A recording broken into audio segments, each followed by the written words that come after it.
Lockdown से पहले गीता के घर का नजारा कुछ ऐसा था कि रोहन ऑफिस जाता था और शिवन स्कूल। जिनके घर से जाने के बाद गीता काम खत्म करके बाकी समय आराम करती थी।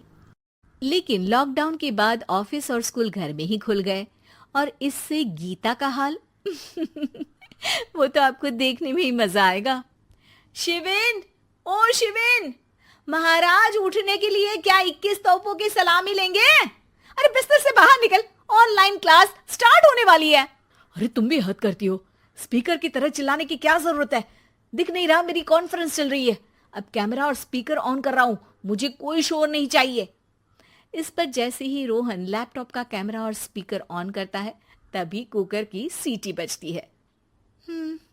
करा लो अब इसे चुप। लॉकडाउन नहीं हुआ, मेरी मौत का फरमान जारी हो गया। दोनों बाप बेटे ने नाक में दम किया हुआ है। ऐसा बोलकर गीता वहां से शिविन के कमरे में पहुंच जाती है, जहां शिविन अभी भी सो रहा होता है। ओ आलसी, अब अगर 5 मिनट में नहीं उठाना तो आज तेरा गेम और यूट्यूब कैंसिल। माँ की बात सुनकर शिविन बिना 1 मिनट गंवाए उठ खड़ा होता है। उठ गया, अभी नहाकर भी आता हूँ। ये नाटक कहीं और, मुंह पर गीला कपड़ा मार और पढ़ने बैठ। शिविन की ऑनलाइन क्लास स्टार्ट हो जाती है, जिस पर गीता उसे वहां बिठाकर रसोई में चली जाती है। थोड़ी देर में उसे कमरे से कुछ आवाज सुनाई देती है, जिसे सुनकर वो कमरे में वापस आती है। हाय राम, तुझे क्लास अटेंड करने के लिए बोला था, कैमरा ऑफ करके बिस्तर पर नाचने के लिए नहीं बोला था। मम्मी मुझे कुछ समझ नहीं आ रहा, आप बाद में पढ़ा देना ना, वैसे भी अटेंडेंस तो लगी गई है। हाँ हाँ बेटा, जरूर बन जा। तू अभी से हम सबका बाप बन जा। अरे नहीं मतलब कहाँ से लाते हो इतना दिमाग, और पढ़ाई करते हुए ये चला कहाँ जाता है? नाइस क्वेश्चन, दिमाग से पूछकर बता दूंगा। शिविन की बातों से परेशान होकर गीता उसे मारने के लिए जैसे ही आगे बढ़ती है तभी वो कमरे से बाहर भाग जाता है। अब शिविन आगे आगे और गीता हाथ में चप्पल पकड़े उसके पीछे पीछे पूरे घर में दोनों घूम रहे होते हैं। इसी बीच वो रोहन के पास पहुंच जाता है और शिविन को मारने वाली चप्पल रोहन के लैपटॉप पर जाकर गिरती है। ओए माँ! मम्मी, अब पापा को चप्पल मार रही हो?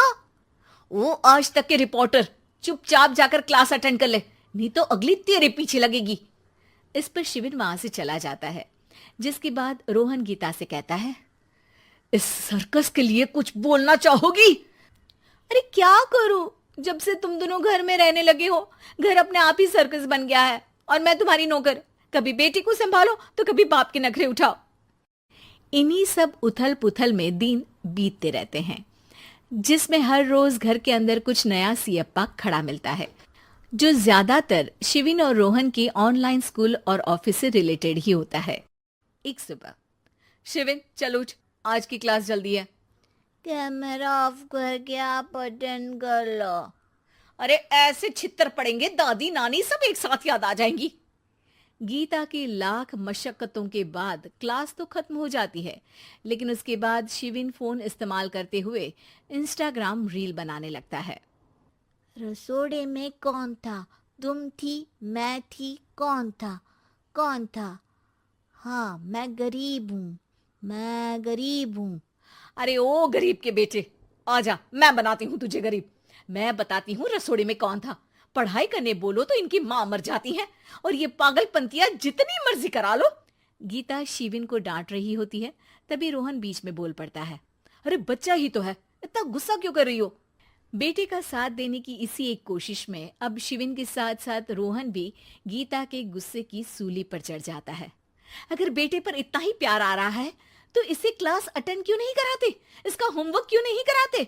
उस समय तो बहुत जल्दी मीटिंग आ जाती है, वो काम मैं करूं और यहाँ इस बेफिजुली की चीज में तरफदारी करके बन जाओ महान। हे भगवान, कोई तो इनके ऑफिस और स्कूल खुलवाओ, मैं इन्हें और घर में नहीं सह सकती। अरे कुछ और मांग लेती, क्योंकि तुम्हारी ये विश इस साल तो पूरी होने से रही, कोरोना। हाय नास बेटे ने जिंदगी ही बर्बाद कर दी। खाए कोई पचाए कोई, कल मुझे चुन चुन कर सबको मेरी बद्दुआ लगेगी। उन्होंने दुनिया का और इन बाप बेटे दोनों ने मेरा जीना मुश्किल कर दिया। गीता वहां से चली जाती है, जिसके बाद रोहन शिविन से कहता है, अरे तुम्हारी मम्मी इतनी भड़की हुई क्यों है? आपकी वजह से पूरा समय घर में रहते हो और उस पर कोई काम कराने की जगह बस ऑर्डर देते रहते हो। अच्छा बेटे, सारा इल्जाम मुझ पर? पूरा दिन तो वो तुम पर ही चिल्लाती है। हाँ, मतलब दोनों का 50-50 है, कुछ करना पड़ेगा। वो कहते ना, make the best out of worst. I have an idea. वैसे तुम्हारी माँ सही कहती है, बहुत जुबान चलाने लगे हो, कम बोला करो।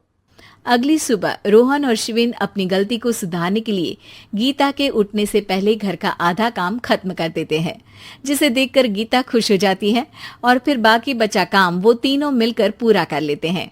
जिसके बाद अब वो सब मिल बांट कर हर काम में एक दूसरे की मदद करते हुए लॉकडाउन का मजा लेने लगते हैं।